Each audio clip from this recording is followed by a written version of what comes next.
Hi friends, ഇന്ന് നമുക്ക് ഒരു മുള്ളൻചക്കയാണ് കിട്ടിയിട്ടുള്ളത്. ഞങ്ങളുടെ നാട്ടിൽ ഇതിന് മുള്ളൻചക്ക എന്നാണ് പറയുന്നത്. നിങ്ങളുടെ മുള്ളാത്ത എന്ന് പറയുന്നവരുമുണ്ട്.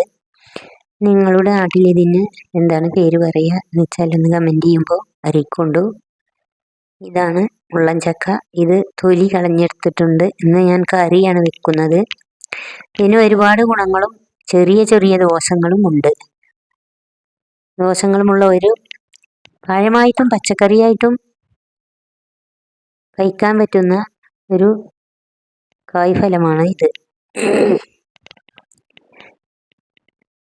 മുള്ളൻചക്ക വൈറ്റമിൻ സിയുടെയും പൊട്ടാസ്യം, മഗ്നീഷ്യം, സിങ്ക് എന്നിവ അടങ്ങിയിരിക്കുന്നു.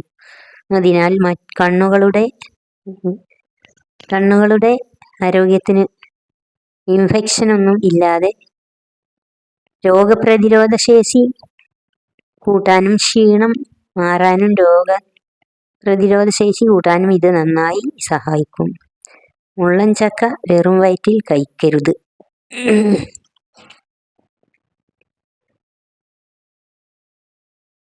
കഴിക്കരുത് എന്നാണ് പറയുന്നത്. ഇത് നന്നായി കുരു കളഞ്ഞ് ഞാൻ കഷ്ണങ്ങളാക്കി എടുത്തിട്ടുണ്ട്. ഇതിൽ മല്ലിപ്പൊടി, മഞ്ഞൾപ്പൊടി, മുളക് പൊടി, പെരുംജീരകപ്പൊടി എന്നിവ ചേർത്ത് ഇത് സ്റ്റൗ കത്തിച്ച് വെച്ച് വേവിക്കാം. ആവശ്യത്തിനുള്ള വെള്ളം പാർന്ന് വേവിച്ച് വെന്ത് കിട്ടിയിട്ടുണ്ട്. ഇതിൽ കുരു പെടാൻ പാടില്ല. കുരു കൊണ്ടുള്ള ദോഷം ഞാൻ അവസാനമായി പറയുന്നുണ്ട്. പിന്നെ ഇതിലേക്ക് ഒരു പച്ചത്തേങ്ങ അരച്ച് തേങ്ങ വറുത്തരച്ചും ഒഴിക്കാം. നല്ല ടേസ്റ്റുള്ള ഒരു കറിയായിരിക്കും ഇത്.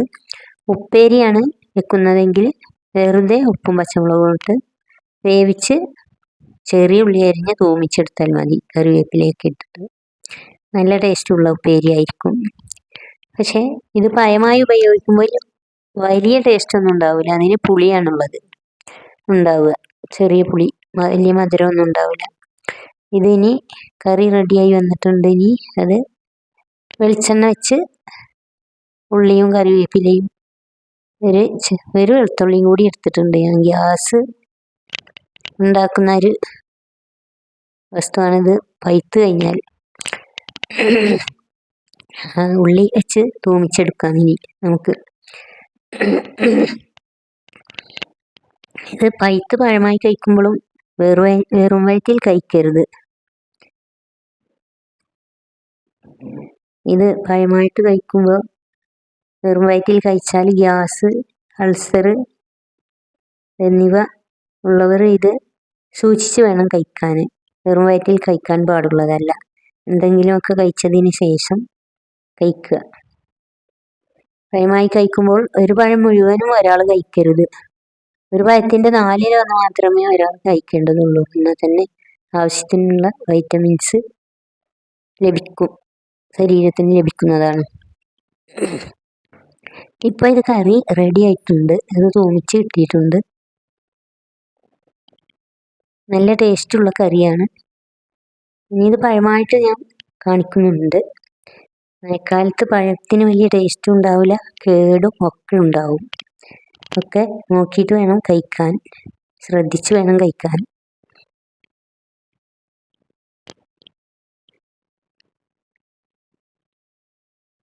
ഗ്യാസും അൾസറും ഉള്ളവർ ഇത് കഴിക്കുമ്പോൾ കഴിക്കാതിരിക്കുന്നതാണ് നല്ലത്. പിന്നെ ക്യാൻസർ രോഗത്തിന് ഇത് മരുന്നാണ് എന്ന തെറ്റിദ്ധാരണയുണ്ട്. കീമോ ചെയ്യുന്നവർ ഇത് കഴിക്കാതിരിക്കുന്നതാണ് നല്ലത്. ഇതിൻ്റെ ഒരു കുരു ഒരിക്കലും ഭക്ഷണത്തിൽ പെട്ടുപോകരുത്. ഇതിൻ്റെ പഴമാണിത്. ഈ പഴത്തിന് ചെറിയ കേടൊക്കെ ഉണ്ട്. അവിടെ ഇവിടെയൊക്കെ ചില സ്ഥലത്ത് നല്ല മാംസളമായിട്ടുള്ള ഭാഗങ്ങളും ഉണ്ട്. മഴക്കാലമായതുകൊണ്ടാണ് ഈ കേട്. വേനൽക്കാലത്താണ് പഴമാക്കാൻ നല്ലത്.